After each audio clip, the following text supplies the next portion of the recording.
And here in Afghanistan, where after all the war that grew out of 9/11 is being fought, more than 500 Americans have been killed. That death toll has been ticking upwards in recent months. We spent this day with U.S. Special Forces, an outing designed to show how they are trying to change this war by better training the people of this country to fight it. We were loaded aboard twin Black Hawk helicopters, the workhorses of the air in the American military effort. We flew over a land where actual workhorses are still in regular use. After a trip over some rugged and breathtaking territory, we circled down into an outpost with a name we were asked not to report, in a place we were asked not to reveal, though the Americans are more than anxious to publicize what goes on here. This outpost, 7,000 feet up in the mountains, is the new front in the so-called other war, the one that was a direct outgrowth of the 9/11 attacks. It's proof that the fight is spreading out into the Afghan countryside.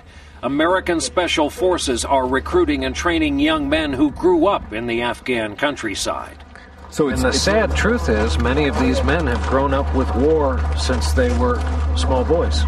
Unfortunately, as myself, we grew these great guys. They witnessed the Soviet invasion, they witnessed the terrorism invasion, they witnessed the civil war, and now they are living in a moderate democratic state, Islamic state of Afghanistan. Afghan commandos, entire battalions of them being trained, then deployed into the fight in a land where some sort of fight has been going on for a long time.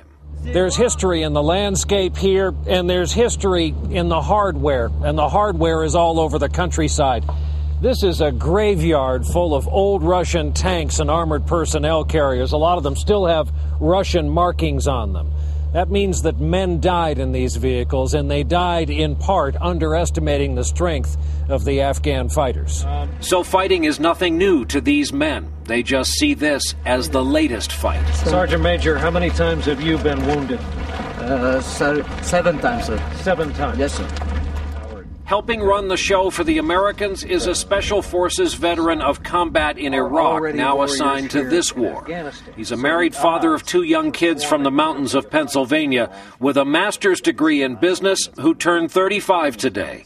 He's a highly motivated major with an almost romantic view of what's possible here. Devil's advocate, this operation is going to read like a press release.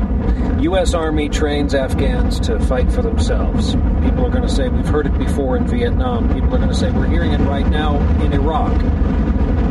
Why is it different here? It's not a press release. It's not a press release to me. This is my life. This is what I do for a profession. It's real. I can only base it on my experiences, but I've seen these guys come from unskilled, untrained warriors, and I see them go out of here as professionals, as true Afghan loyalists. They come here, they volunteer, and they are doing it for their country. They're doing it for the guy standing next to them. They're making Afghanistan better, and it's only from my perspective, but I see it. I see it personally. Every one of my guys sees it.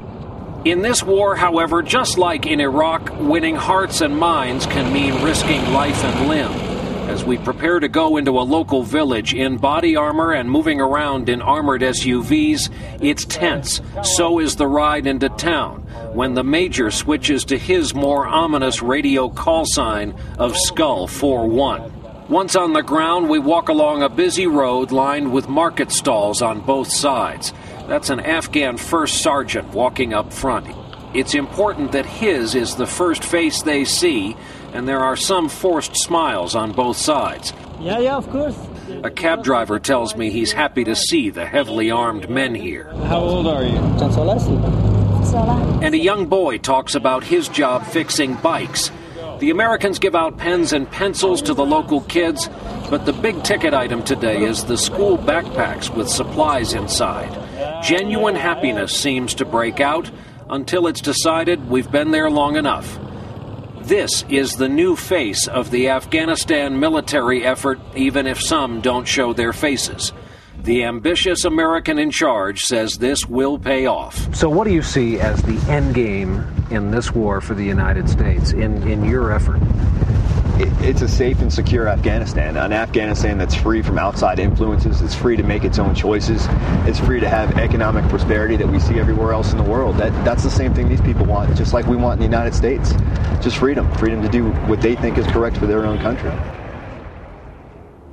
A 35-year-old major, one of the Americans fighting alongside the people of this country from our day here in Afghanistan.